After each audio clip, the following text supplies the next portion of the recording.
Hello and welcome to the Handicapable Black Woman Throne Room. My view of humanity is a whole new tea. Okay, so this episode I'm going to be talking about dating nightmares again. This time, might talk a little bit about politics, but more about money. And as you can tell, money has a lot to do with politics, especially with how you see that a lot of the millionaires, billionaires backstabbed and basically are trying to change this country to to their advantage so that they can have more power and more money. It's like how what is the point of having billions of like other than just to brag about it. And then you don't want to spend any of it. You want the government you want America's money and government money and funds to play with. You have enough to play with on your own. You have I'm not going to say that next one because he might actually do it. But he has enough play money where shuttles blow up and everything. Like I mean, I'm not talking about the same millionaires and billionaires, but it's just funny how some they're like, "Ooh, let's send rockets. Oh, it blew up. Okay, we'll just make another." And then we have some with, "Oh, empathy makes you weak." But once they like people start messing with his business, with his products and stuff like that, "Oh no, it's like have empathy for me." Oh, shut. Mm. And then I just heard about how now some Christians are preaching about this toxic empathy and stuff. I'm just like, yeah, it's like Christians are not looking like Christians anymore. And I am a Christian. So part of me, I'm just like, okay, I'm trying to figure out where I fit in because I don't fit in nowhere near with my church anymore. It's like I've been looking and scouting for new pastors and things like that over the last. Actually, even before COVID, I started because I've seen things before I even started college, but I had no choice. I was told I had to go there and stuff like that. And so I remember the time when I was going to go with one of my coworker friends to their church, and oh my gosh, let's just say that'll be another like gray sheep episode. But anyways, just know that I'm going to be doing a lot more why I broke up with Mr. No Heart because that's actually kind of the my core example. Mr. Lockakey was yes, you know what? When it comes to finances, I'm gonna have so many when it comes to dating because I think that other jerk's name was Scott. No. Yeah, well, it was basically a generic Caucasian European, one of those classic white boy names or whatever. But I still will never forget on the first date with him how he forgot his wallet. And so then I had to pay like and this is after he told me on Plenty of Fish how he was like, "Don't worry." I was like, "I'm gonna," because at first I was like, "Oh, we don't need to go to dinner and stuff. We can just meet up face to face or whatever." Because I don't like going out to dinner with a guy. I know someone like, "No, let him spend your money," but first I want to see what he is like. Because I know sometimes the ladies are like, "Oh, the dinner was so nice," and this like, no, how was he?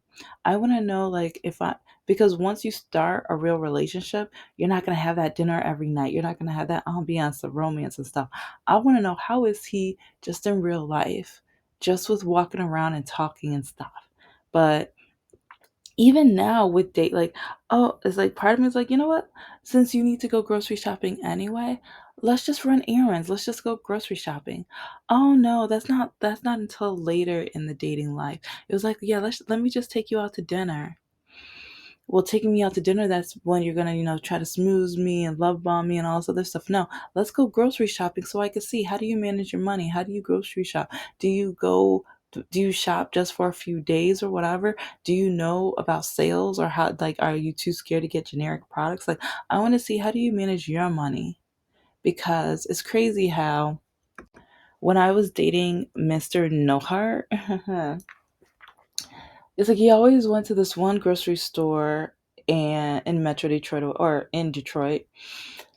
And well no, it was Metro Detroit, but I would tell him, especially with his finances, because remember, like when he first got divorced from his ex wife or whatever, he was like it's like I had empathy for him because he was paying the divorce lawyer and then child support and rent and everything like that or whatever. And I just remember he looked really stressed. So for when I found out his like when we met, his birthday just passed. And so I bought him like a whole lot of groceries so he could fill up his cabinet, the cabinet in the kitchen and the refrigerator, freezer, stuff like that or whatever. And I try to get like milk, bread, and like the essentials, eggs or whatever. But then also canned foods are things that I noticed that him and his roommate ate a lot. Or first was him. No, his roommate wasn't there yet. So just things that I knew that he got and a lot of quick and easy meals. But anyway, I went to one of my favorite grocery stores, Aldi, not only because they have the low prices, but even with the quality of products and stuff, I noticed it was higher quality than the grocery store he went to.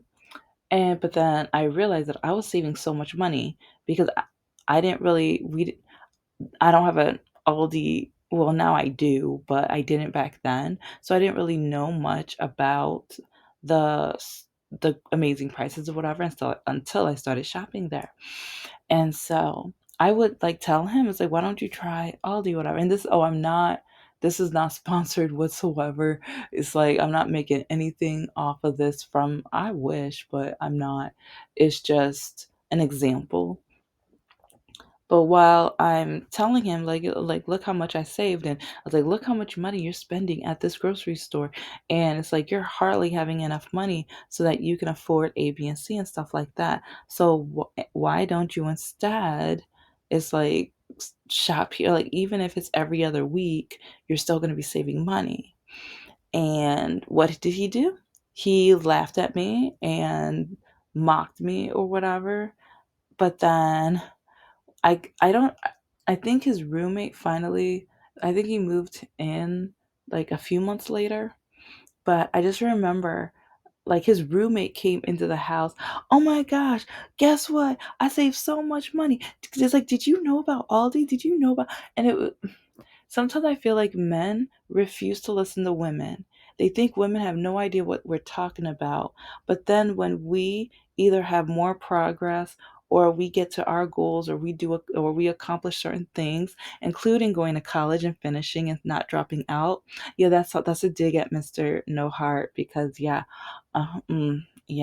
If you've been listening to the over 400 episodes, you will know by now. But anyway, his male roommate came in and he starts talking about how much money he's saving and look at the price differences and everything like that. And so then my ex-boyfriend, Mr. No Heart, decides that he's going to try it. And then guess who's trying to mansplain that grocery store to me? He had the audacity to try to explain that grocery store to me when it's a few months later. I've been okay. I don't need the mansplaining. I know about this grocery store. It's like even with some of the things that I get or the things that I was cooking, like he was still behind. Because I remember there was one dish I made and he was like, "Oh, how much did this cost?" or whatever. And I was like, what are you talking about? And because I made enough so that because that week I made sure to take some Ziploc containers with me because I thought, okay, if I cook enough, and it's like, I will have enough to put in Ziploc containers so that I can have lunch for a couple of days at my job or whatever. So I try to plan ahead. And since I bought the groceries anyways, I can do whatever I want with the leftovers. Yeah, so, but then, yeah. He had the nerve to take one of the containers out and warmed it up and then gave it to his daughter. But then when I said, okay, so now you owe me for a lunch because that was supposed to be lunch for me to go to work and stuff like that. But then he gaslit me and everything like that. He when I say no good, he is absolutely no good. But anyway, going to be talking more about the highly toxic relationship. And throughout this episode, I'm going to be having different articles that talk about money within relationships and 11 signs that either it's toxic or it's like 11 things that you should be aware of, and just, yeah, different lists. It's like, oh, even one about being like a narcissist, which, yeah, my ex, he fit a couple of those as well. Because, okay, one amazing example, because part of his daughter even admitted that he was like, at when I broke up with him, that he was determined. He was determined to make me as jealous as humanly possible, but he didn't realize that I was celebrating not being with him anymore. I was so happy to not be with him anymore, and I already knew that, like, well, his younger sister told me that he cheated on me and everything, but I already had a hint of that. I already had a hint of that. Like, but yeah, it's like he thought I was dumb. But anyway, during COVID, it's like when, okay, everyone already knows about the COVID money or whatever. And also, this man was terrible with his money because every, like, Sunday night, sometimes Saturday, but Sunday night, especially like a half hour or hour before he was about to go to bed, that's when he would tell me that I don't have enough gas money to go to work. You want me to go to work, right? If I can't go to work, I can't take care of my daughters. And you want me to take care of my daughters, right? You want me to be able to eat my lunch, right? You want me to be able to, like, he would just say so many things to just, even though when we first met, he always told me, I'm not gonna be your white knight. I'm not a white knight. But then he kept expecting me to be his white knight. He kept wanting me to lend him money.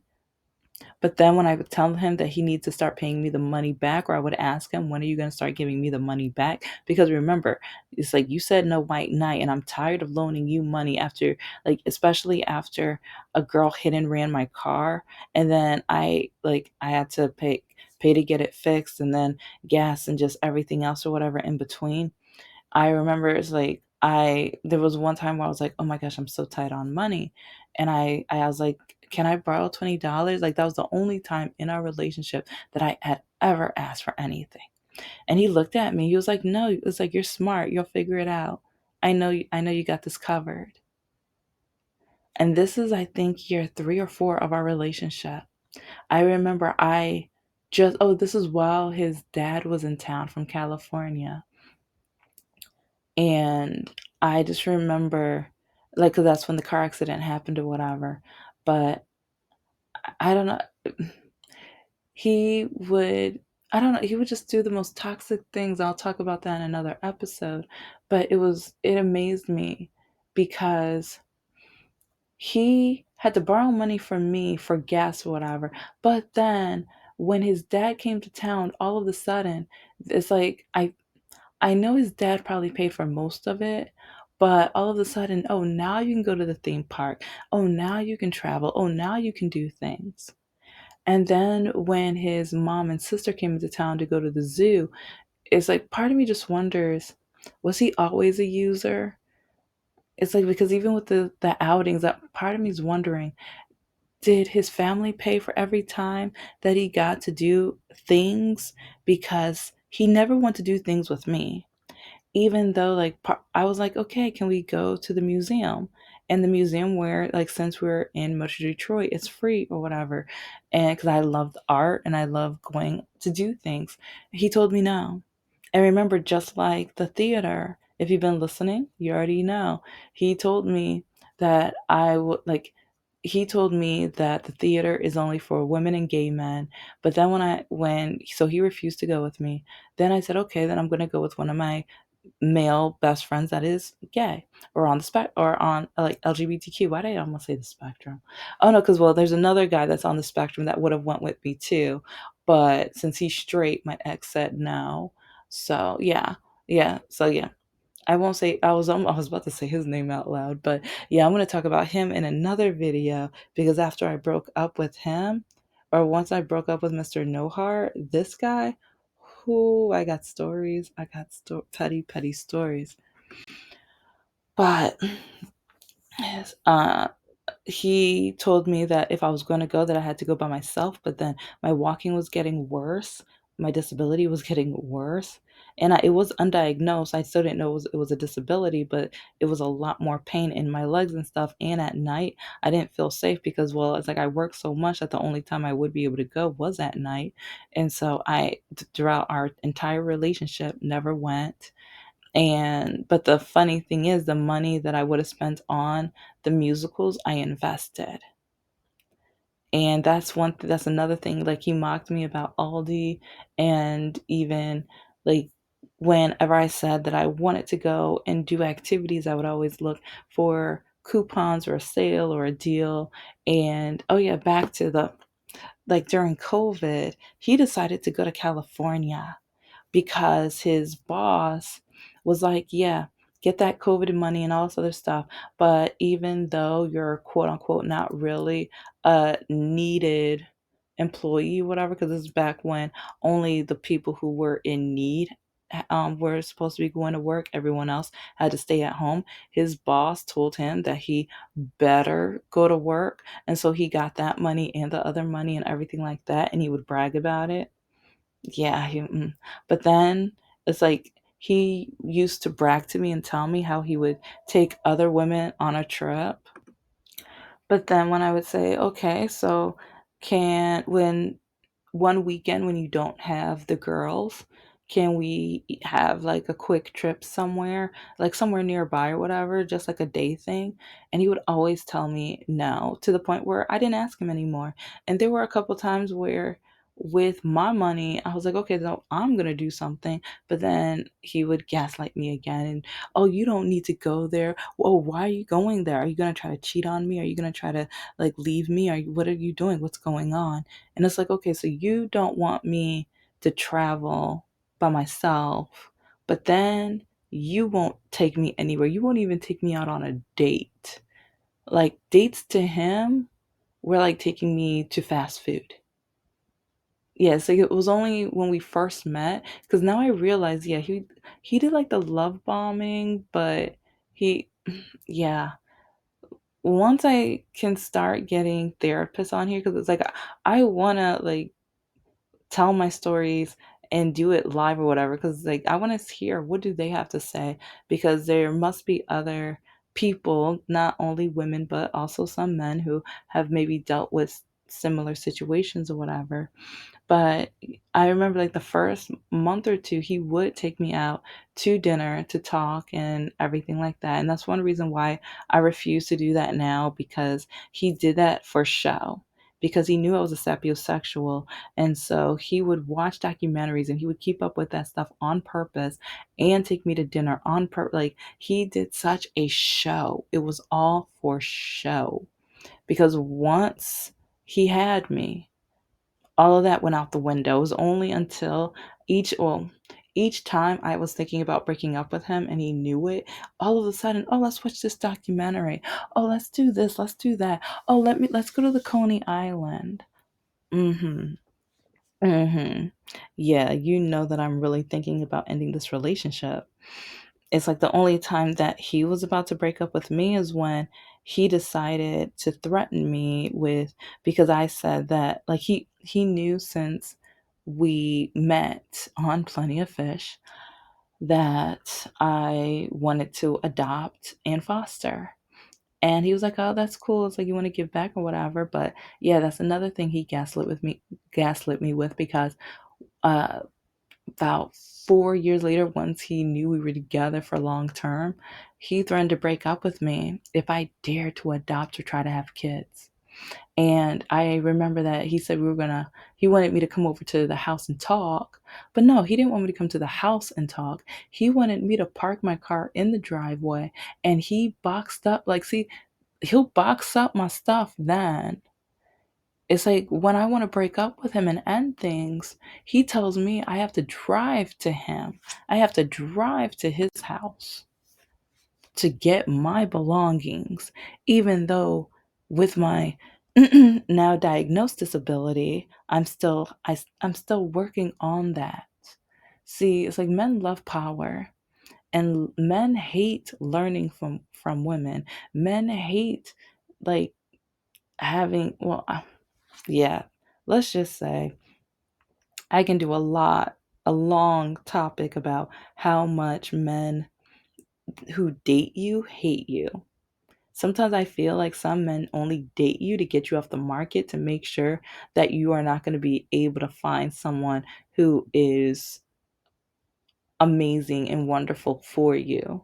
Because some men who find out, oh, you're a good girl and I'm a lousy guy, but hey, whatever. I was like, let me fake it till I make it so that I could pretend. And like to the point where once we're in the relationship and she's stuck with me, she can't leave me. At least I know no good guy can get her because I know in a moment a great guy is going to be able to pick her up because they're going to see how amazing and wonderful she is or whatever. Maybe not perfect. I'm not, no one's perfect, but I'm just noticing that.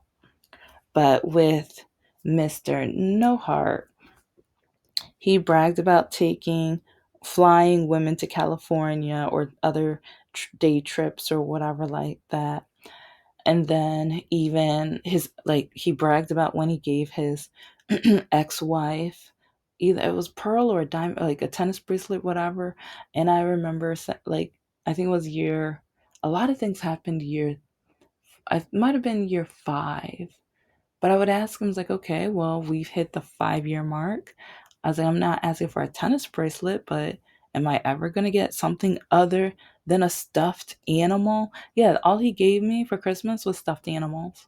The only time where he was going to buy me a laptop was when it was with the money he owed me.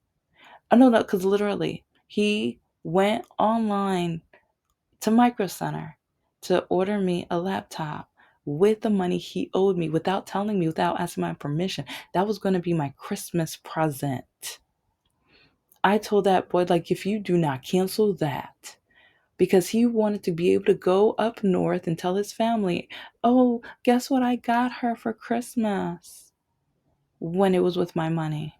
And this is the same man who begged me to start a business because he knew I wanted. My plan is to start my own businesses, have my own income. Like I will, like, working 9 to 5. Yeah, okay, I get it. I will do that, but I want my own income as well because once it's time for me to retire, I want to be able to retire and not question. It's like from the book sales and candles and everything else that I make or whatever and do. It's like if I can at least make it until senior age and then I can keep those customers coming back and everything, it's like at least I know that it's like with the retirement income, I always have my business. I always have the income from the items that I made and created. Like some things I'm going to continue having to make, like the greeting cards and candles or whatever. But with my children's books and novels, once they're up and stuff, yeah, market them and everything like that. But okay, different story. But it's like he knew my game plan. He knew what I wanted to do. And he would mock me or tease me or tell me, oh, I can do better. I can do better. Even though, yeah, whenever I created something, he would either throw it away, refuse to read it, refuse to check it out, or he would tell me that it's dumb, stupid, or he knows that I will never succeed at it. Yeah, that's the kind of stuff. But then once he wanted to start his own medical, 420 business, he begged me because he had such a low credit score and everything. And like, yeah, people were not gonna, let's just say, had no bank account until near like the last year of our relationship. And yeah, it's like when it came to investing, he mocked me. Ladies, invest your money. Ladies, save your money. And you don't have to tell, like, I've learned, don't tell men about what you do, or it's like especially with your investing. Like maybe you could tell them that you do invest, but don't tell them where, how much, and everything like that. Because yeah, it's like a lot of these men are gonna try to use you and or mock you or tell you, oh, I can manage your money better. Oh, we could just go on a cruise. We can go on a trip. Why are you wasting your money? Why are you investing that money? That's so stupid. That's so dumb. You're never gonna make anything out of that. But then they want to borrow your money. They want your gas money. They want your car, or they want money for food or things that they want, need, or whatever, or their rent and stuff like that, or because they forgot to pay the gas bill. And next thing you know, it's the middle of February, it's freezing in their house. And yeah, if you already know that episode as well. But yeah, he borrowed the money from me. Yeah, it's like because he told me that once we start the business, every month he was going to pay me the money back and the interest monthly. But then 6 months later, oh yeah, never mind. We don't need the business. I give up. Whatever. But then that money was still on me. I had to pay it off on my own. On my own. And so, yeah, I will never forgive him for that. But then with my even when I broke up with him because like he knew how much it hurt when I wrote the first draft of my novel and he refused to read it. He refused. And so when I broke up with him, all of a sudden, oh, I'll read your book. I'll help you out. Oh, we'll be a team. Don't worry. Like, why are you breaking up with me? I'm not that bad.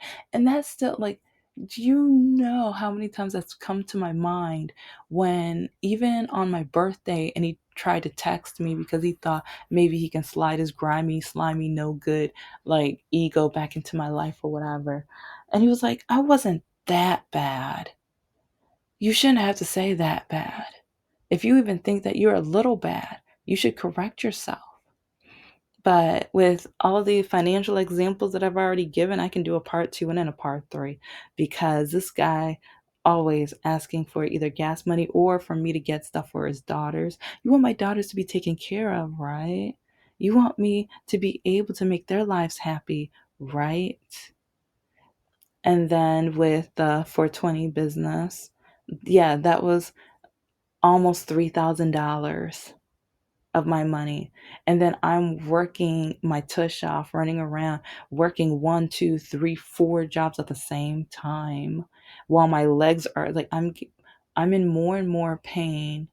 And he's asking for my money. And then even when he had to get a new vehicle, or not it was a used vehicle, but his credit score was so low, he had to go and borrow money. And so he told me the fifth, like he gave me so little time because with me, he expects me to just wait for him, especially when he broke my car and I had to go and fix it. Yeah, he and oh, he didn't pay me a dime back for that either, even though he was the reason why. Yeah, he literally broke my car. But when he when he got and when his vehicle got repoed, I almost forgot about that. When his car got repoed, he paid me that back for that one real quick because I told him he better. But then when he had to go get the new car because that truck broke down, he told me, because I was at home cleaning up, trying to get my life together, to go to the bank, get the money, and drive there right then. Right then. He told me to just get ready because, like, I really need the money. I really need this car. Don't you want me to have this car? Don't you want me to have my independence? It's like, don't you want me to succeed? See, because a lot of them, they're going to do this. They're going to try to gaslight you. They're going to try to just do all of these awful, terrible, like, oh, so yeah, I can do another part on this one, but it's like while it's like every quarter or like a few times a year, I try to look at my student loans and also with my investing goals and my business goals, and I try to like type out my goals or what goals have I not hit or even touched, and what can I work more on, how are things for my future looking and things like that. And it's just funny how with some of the things that he laughed at years ago, now I'm laughing. Now I think it's crazy and funny because I'm like, wow, I've gotten this far. He used to mock me, tease me, but look, yeah. So thank you so much for listening to the Handicapable Black Woman Throne Room. I am a woman, I am of color, and I am handicapable. But most importantly, I am human and you're human too.